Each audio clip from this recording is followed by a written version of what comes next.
Giant Voice.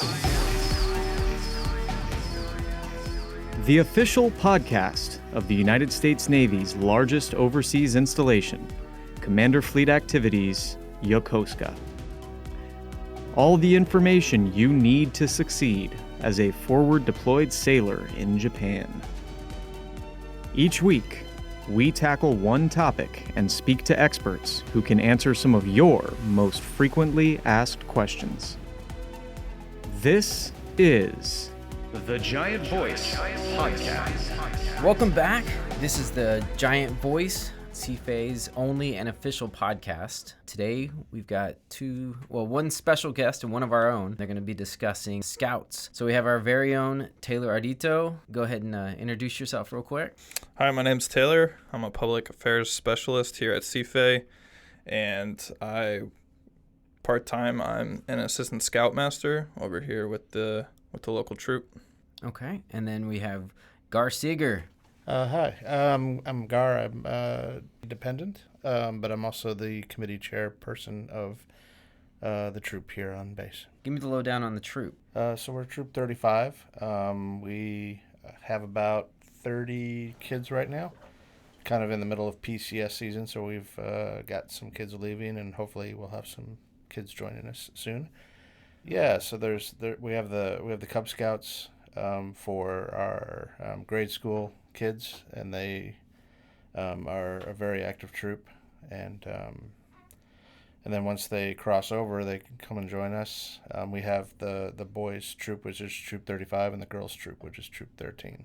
All right, so tell me a little bit about Scouts. How did either one of you get into Scouts? You can go ahead. So I was a Cub Scout in Weebelo growing up, and then when I switched over to Boy Scouts, I was actually in a troop with one other person. So eventually lost interest and moved on to other things. When my son was born, I was like, well, let's see if he wants to do Cub Scouts. And he started as a Tiger Scout, and just recently this year pinned on his Eagle badge. Taylor, go ahead with how you got involved. Yeah, so I was a Boy Scout when I was in elementary school, and then going into middle school, I joined a local Boy Scout troop, and then I ended up switching troops about midway through high school, and then continued on through scouting until I got my Eagle Scout when I was about 18 years old. So pretty much my whole childhood life I spent within the scouting community, and I just recently am getting back into it as an adult leader.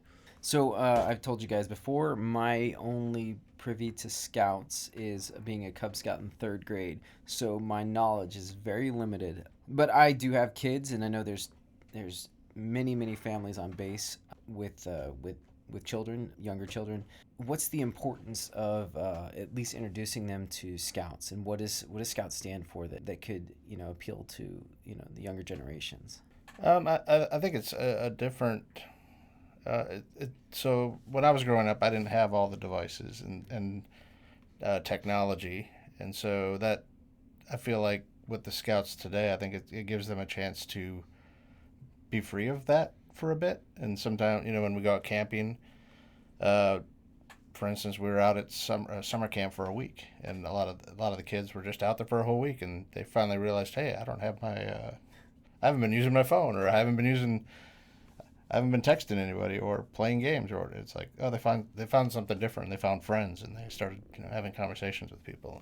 And They learn that they don't need to be dependent on computers or cell phones or the devices that they're used to using every single day. Sounds like some adults need to be out there doing scouting too. Yeah, it's definitely good to get a break for, just the pastime of camping and getting into nature a little bit, getting away from modern life. Yeah, and they're also, they're learning skills.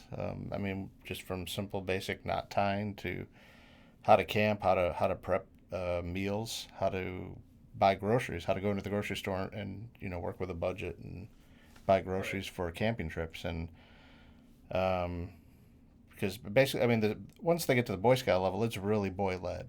We have the adult leaders that are there, but it's really up to the boys to come up with a plan, come up with the activities that are going to happen at the camps, come up with their menus, And we try to be as hands off as possible. Obviously, we're not going to let them hurt themselves. Right.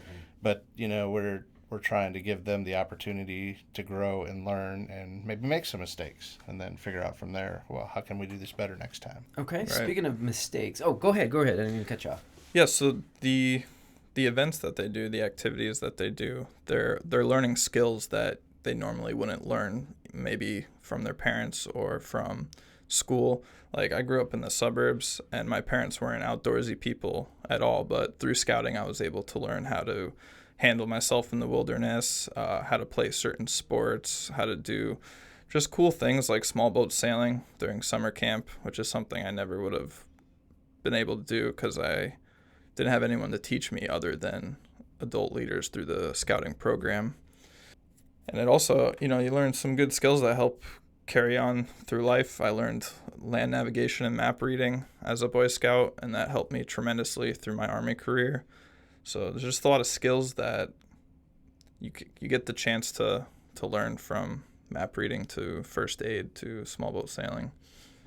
Well, so for those who don't know, Taylor, go ahead and tell your background, military background. So you talked about how it had helped you in the Army. Go ahead and tell us a little bit about that.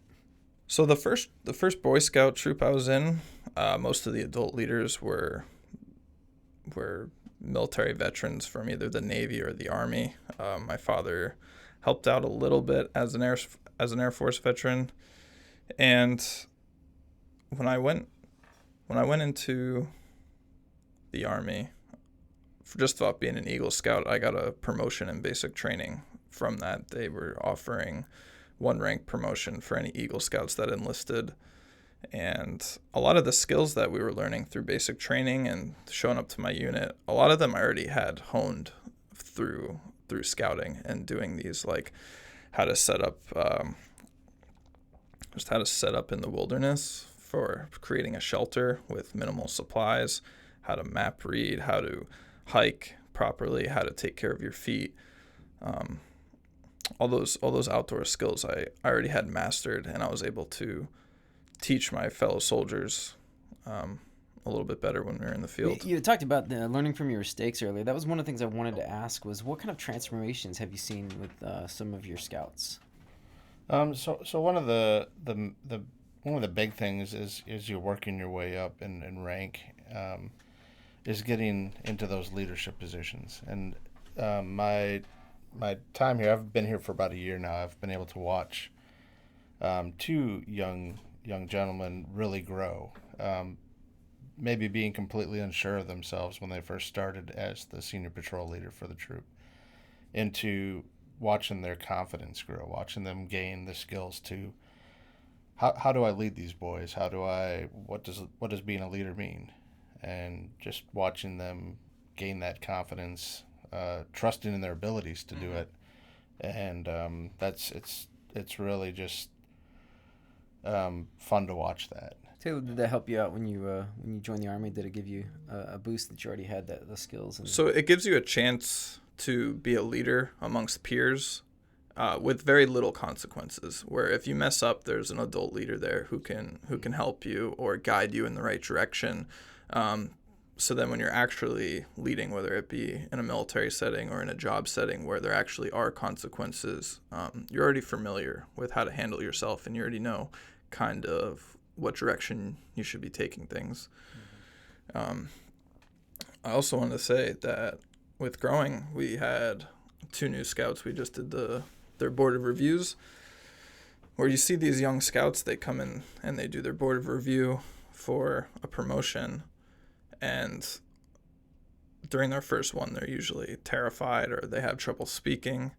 And then as they get better and they do more and more boards, you see them as they progress, they get far better at just speaking and how to articulate their thoughts better, which is great I always tell them that it's great practice for someday when you're not a scout and you want to go for a job interview. You've already had tons of practice that the average kid does not get.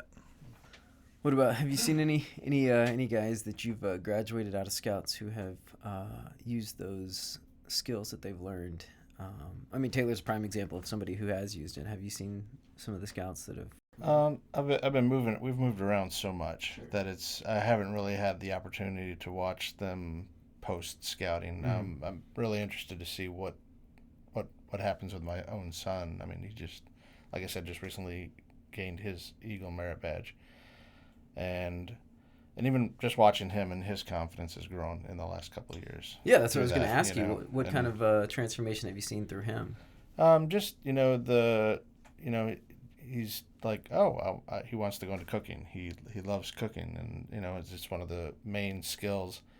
So as you're earning your ranks, and you have to earn what they call Eagle Merit Badges, and there's 12 big ones. I can't remember the number exactly. Like first aid's a big one, cooking's a big one, camping's a big one. So he's really into cooking, and just watching him. Even this summer, I kind of turned the kitchen over to him. I said, all right, you cook all the dinners. And he's doing it, and just that confidence, as he's growing and knowing, hey, I'm graduating high school next year. Okay. So you talked about events. So what are some of the events that could appeal to the on-base community? The troop is, I would say, a pretty active troop. We do at least one camp out a month. Okay. In fact, we're going out to Mira this weekend for more of a swimming ocean type camp out where they get to play around in the water. And then on base, we're always trying to do little service projects. Sure. We do a lot of hiking to earn rank. And hey, if we're going hiking, let's all grab some garbage bags and pick up trash while we're doing it. And I'm trying to just think. I'm kind of blanked.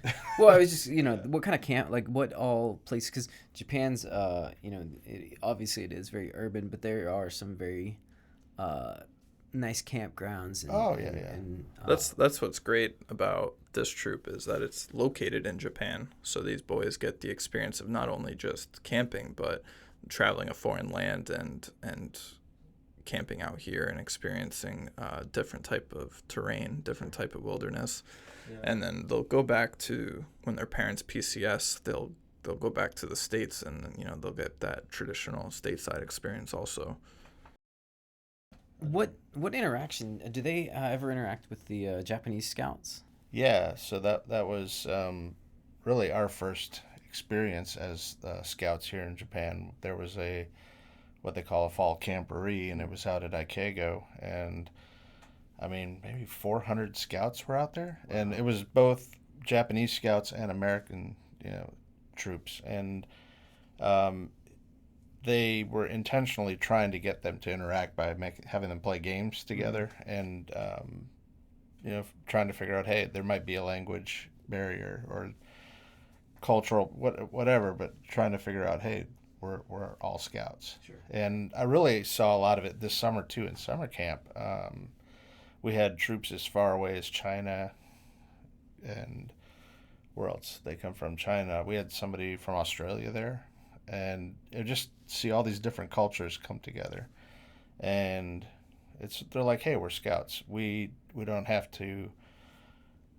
They weren't worried about the geopolitical problems between their countries. They were just, hey, we're here to have fun, and they were doing their stuff and earning their merit badges and having conversations. And I know I hate to keep bringing my son up, but he collects foreign currencies, and he was running around meeting all these different scouts from different countries and trading currencies with them, and he was having a blast. But he got to meet so many people doing that, and trying to have those conversations. And yeah, it's good just to get a glimpse into another culture. Even just trying to communicate with someone who doesn't speak the same language. Correct. Yeah. I think it's great. It builds just overall teamwork throughout the organization. Just having scouts trying to communicate and trying to work together, doing team building exercises, and just meeting new people and becoming confident in interacting with strangers. Okay. I guess as far as some of the camps that we've done since I've been here, we did what we call a Klondike, and we were way up in, was it Misawa? Up at, I think, way up, way up north, and they were all camping in 2 feet of snow, and it was just fun to. I was like, I'll stay in a nice warm place. They were all out there in the snow in their tents, and that was great. And then maybe about a month ago, we were camping at the base of Mount Fuji. Oh, wow. So I mean, they're getting all just very different tastes and opportunities. Yeah, I mean, how many people can say, I was in Japan and I camped at Mount Fuji. I mean, when my parents came here and they saw it, they were like, oh, like there it is. And you guys went to go camp by it. So that's probably a pretty big, pretty important experience that they're gonna have for the rest of their lives. I got one. We did the camp out at Atsugi. That's right, yeah. So that was just a basic camporee with a few troops linking up and doing different skill tests to see how each troop can perform as a group. But I traveled with them from here on Yokosuka base to Atsugi via train, while some of the other adult leaders drove with all the tents and all the gear. So I just supervised the boys through the train, but they had to find their own way, and I told them they were not allowed to use their phones, so they had to try to navigate the maps to figure out how to get to Atsugi and what are the proper trains to go on. Every once in a while there'd be a little mistake, and I have to say, no, not. Are you sure is that the right train? But that's just a good skill to learn. I think people get dependent on their phones, and we do map reading in the woods, but you don't do urban map reading and urban land navigation. So I think that was a good experience for them. It just reminds me when I was first stationed here, it was before smartphones, and I remember getting lost. It wasn't lost. We were trying to find a location. I was in Shinjuku, and we went to a convenience store, and I had to buy a paper map to find out where I was, and it was all in Japanese, and we had to figure it out from there. And I'm just like, my kids are like, oh, I just, Google Map it. And I'm like, what's a paper map? Yeah, right. So, I mean, and it's good to be able to fall back on those things and to know your directions and definitely to find familiarity and your location and everything. I wanted to ask about what upcoming events do you guys have coming that? I know we've got the camping coming up in this weekend. Right now, we're kind of in a little bit of a flux with our senior patrol leader just PCS'd out. So we've got a brand new senior patrol leader who just started. So we're still trying to get fully mapped out. But we do a patrol leadership council every month, and then we kind of map everything out for 2 months. So at our next meeting, hoping to get a clearer picture. We have scouts going to the World Jamboree. We do, yeah. So that's next month. So what is that? What is the World Jamboree? The World Jamboree is just a big camp out, and it'll have troops from all over the world attending. A lot of times they'll only send a couple people from a troop, or maybe a troop won't attend at all, but this one's taking place in South Korea. Okay. And you got troops coming from all over the world, and we have a couple scouts from CFAY going also. My son's going. Oh, he's going on that one also? Yeah. I would love to go, but I'm a little busy. Jealous. Yeah. I don't want to sleep in a tent for 11 days. Yeah, it is a long time. So for those interested, that was one of the things I was... what prerequisites do the campers need to have before they can start anything? Really, honestly, just showing up. I mean, we just recently we bought a lot of new gear for the troop. Okay. And so, I mean, you don't even need a tent, or, I mean, it'd be nice to have your own sleeping bag, I guess. But, there's things that if you have absolutely nothing, you can still go. It's just being involved and just being willing to get in there with the rest of the guys. Okay. And gals, I mean, girls too, because we have the girls troop, and both of our troops kind of work together and travel together and do stuff together. So. Okay. And you said you have about 30 right now? Give or take a couple, yeah. Okay. Yeah. We're always looking for more. Yep. But I think they just need to be 12 years old, I think it might be 11 or 12. and parental consent, and they're good to go. The troop will work with the scouts or the parents to figure everything out. You guys do the older scouts. Is there a Cub Scout troop here on base? There is. What is it? Pack 33, I think, is what they're called. Pack Okay. 33. I'm not sure. It's a kind of separate organization that's loosely attached. Okay.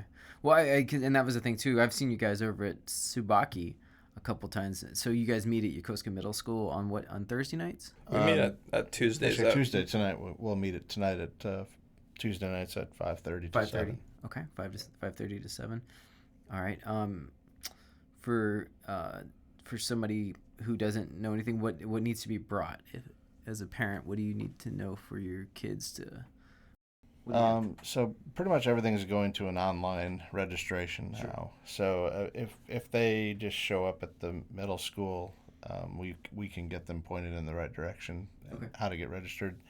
We do have a small website. It's still not completely. We haven't got all the bells and whistles on it yet, but Troop 35, Yokosuka Troop 35. If you Google Yokosuka Troop 35, you'll right find to the it. website. It's not difficult. Are you guys looking for somebody to volunteer to design it now? Because I put that out there. I mean, I think some of the boys were trying to work Okay. on it, so we're trying to give them their run at it. Oh so. yeah. Give them a chance to learn some more computer skills. Absolutely. The website's fine. It just needs to be updated a little bit. But there's some email contact info on there that can be used to contact us, and one of the adult leaders will respond in a timely manner. There's also the Facebook group, Troop 35. Yeah, you can find us on Facebook, and you can just shoot a message to us there too, and we try to get back to you as quickly as possible. Okay. So just to know, what is usually a weekly. What do you do weekly? And obviously you have the big events, but every week you guys meet. What is So they'll open with a flag ceremony each week, and they'll go through the Scout Oath and Scout Law, and then they'll have probably about 20 to 30 minutes maybe of, if they're all working on a specific merit badge together, and or if they had a special speaker coming, they'll have that 20 to 30 minutes, and then they also break into their own patrols. So all the boys have the troop, but then they all have their own little patrols that they're part of, smaller groups, where then they'll work on, maybe some of the scouts need certain things for their rank to rank up, and so they'll spend 20 to 30 minutes doing that.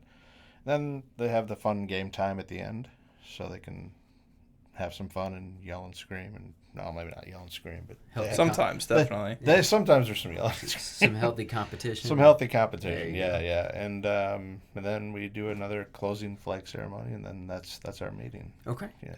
All right. So Was there anything else? Go ahead, Taylor. I think a lot of the meeting is just some sort of instruction, whether the boys are teaching themselves or an adult's teaching something, whether they're teaching a merit badge or just simple knot tying, or even just getting ready for the camp out, going over packing lists with the older scouts, teaching the younger scouts what they need to bring based on the weather, the terrain, or what the activity is. So there's always something going on that I think they're learning, they're benefiting from. Okay, so there's never a dull meet. They get all. It's definitely never dull. Maybe they get distracted and start playing in horseplay. But overall, it's pretty organized and pretty well planned. So there's never a week where your guys are just sitting on their hands. Now, you're talking about one of the main things is relationships. What kind of relationships have you both taken away from being a part of this? That's good. I definitely, when I was a young scout, I met some good friends and had some great times, made some lifelong friendships out of it. I still stay in touch with some of them, and throughout my professional career, I've definitely met people who we found out, oh, you're an Eagle Scout? Oh yeah, I'm an Eagle Scout. And then it's kind of like you can expect that person to have the same moral values as you, and kind of work well with them based off those skill sets. Yeah, I mean, I don't necessarily have the scout background, but for me as an adult working with the scouts, I mean, other adults, they tend to become your friends, and so as we're moving from base to base, and you're always looking for people to hang out with or get to know, and Right. Scouting's it's kind of like, okay, you like Taylor said, you kind of know that, okay, they're going to be a solid person.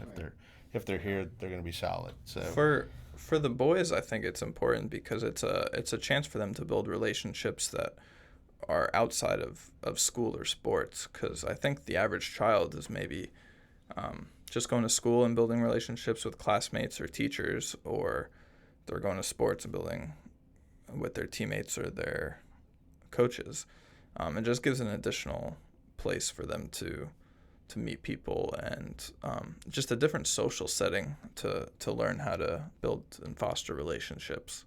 Mm-hmm. Is there anything else either one of you want to add? No, just if you're interested, you can always get a hold of me. My name is Gar, and I'm, like I said, I'm the committee chair of the troop. And if you go to the website and just hit join the troop, it'll get you to me eventually. Okay. And then I don't know, can I give my email address out? Yeah, absolutely. Is that fine? I don't know. It's on you. It's okay. It's Gar, GARSAEGER, Garsager @yahoo.com. And so you can contact me through that. And I'm always checking my email, so that's an easy way to find me. You want to give your email too, Taylor? I think I'm okay. Okay, all right. You can do the. I'll probably get all kinds of weird emails. You could do the Boy Scout email off the Facebook. Okay. Yeah, I think it's just scouting is a great thing. I think that it's awesome that there's a troop overseas, and with people moving every few years, that the troop's able to continue to thrive and stay motivated to keep going, and just trying to work with the community and give back, and experience Japan, learn new skills, and have fun. Well, I appreciate you both coming out. Oh, go ahead. I know one of the big challenges we're facing right now. I mean, we have the kids, but with the Reagan being out and some of the other ships being out right now, is a lot of our adults tend to be the military member who's working on the ship. So we tend to have a little bit of a vacuum when all the ships are out. And so even if you don't have a kid and you're like, hey, I've got a history in Scouts, and that'd be fun to give back. We're always looking for adult leaders to, be an assistant scout master, or you can even just be on the committee as well, and be in the background working. And it's just a matter of passing a background check and signing up to be an adult leader in Scouts. Okay. Well, I appreciate you both coming out. Thank you, and we'll look forward to seeing where this goes with Scouts. Thanks for having me. Yeah, thanks for having us. The Giant Voice Podcast is a production of Commander Fleet Activities Yokosuka Public Affairs Office. The views expressed in this podcast do not necessarily reflect the policy of the Department of the Navy or Department of Defense. Thanks for listening.